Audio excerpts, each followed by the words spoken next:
possible rule changes coming to college football.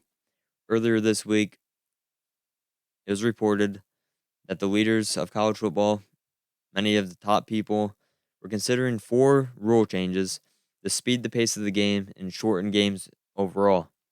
The first one was the clock continues to run after first downs unless it's under 2 minutes before the half or at the end of the game. Here's my thoughts on this. I am not for this for one reason.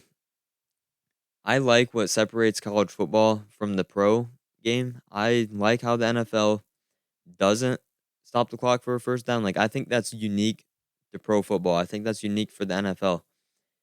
On the flip side, I think it's unique for college football to stop the clock after a first down. And I personally, with all of these, I don't see the need to shorten the games. Like, as a fan, I want to be watching these games as long as I can. Like, I'm here for the ride, the entertainment. Like, I just don't see why we need to shorten the games other than what they said. Health and safety. Like, they want to limit the injuries. They want to limit the amount of plays. Like, are you really... I just don't know if it's going to be limiting enough to the point where we're going to see a drastic change in injuries, targetings. Like, that's just, like, based on the play itself. Like, the play call, what happens after the ball is snapped. Not necessarily how many plays are happening. So I don't know if I'm a huge fan of this rule. But then another rule that they were talking about was the clock continues to run after an incomplete pass once the ball is set. Now, this one just goes against football, I think. Like, this just goes against football in general. Like, I don't know. I just don't understand why this is even a thing. Why we're discussing this. Like, as a football group, like the leadership, they're viewing this as, all right, let's limit the plays. Let's speed the game up to limit injuries. Now, what I just said is the words of the leaders of college football, the people who are discussing these rule changes. Speeding the game up, limiting the amount of plays to reduce injury. But at the same time, they want to sell the product. They want to have fans watching. Changing the game, changing rules like this, just small things. Like, we already have targeting. First of all, we already have targeting when a player can get ejected from the game. A player can get ejected from the game for accidental contact, and it may look bad because he lowered his helmet or he blindsided someone. Like, maybe they both didn't see each other and that player could get ejected from the game. Like, we already have that, and I already hate that rule. Like, I just don't think it's fair to a player. I'm getting sidetracked here talking about targeting, but my point is, like, we're changing the game, and it's like officiating is taking over, and we're trying to change the rules to just change the game of college football. What separates it from the pro?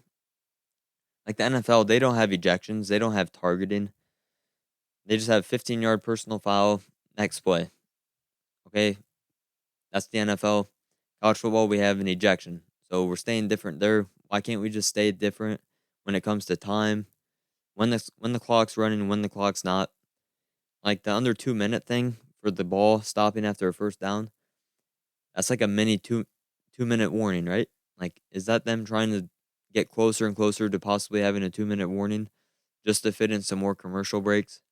Who knows? I don't know if I'm for either of those, but I am for this third rule. I'm all for this. No more consecutive timeouts to ice the kicker. I think this is one of the most overrated things in college football.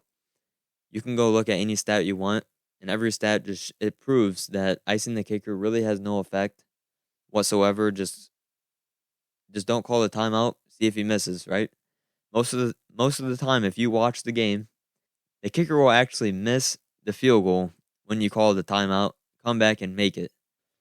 So I totally understand why this rule could get passed, and I think it should. Like, if you want to limit time, do this instead of changing the game, changing how coaches have to manage the time. Because calling consecutive timeouts to ice the kicker, that's not changing the game. Like, the clock stopped already. Like, the kicker has to sit there and think about it already. Like, is making him think about it more really going to help? Like I said, most of the time they go up there and make it anyways after missing the one when you call the timeout. The fourth rule was there would no longer be untimed downs at the end of a quarter on a defensive penalty. The play would then start the next quarter. So here are my thoughts on this. I think this should have been in place a long time ago. I never understood the untimed down, that whole thing. The untimed down really has never made sense to me. So I think this is a good idea. I think starting the next quarter with the play, like with the next play, like it should be, right? The quarter ended. Okay, that was the last play. On to the next quarter. We're going to go right where we left off, start the clock after the penalty, redo third down, second down, whatever it is. So the first two rules, I'm not sure I'm for them. The whole clock stops after a first down, incomplete pass. I'm not really for those, but I'm 100% on board with the no more icing the kicker, consecutive timeouts, and then no more untimed downs at the end of quarters.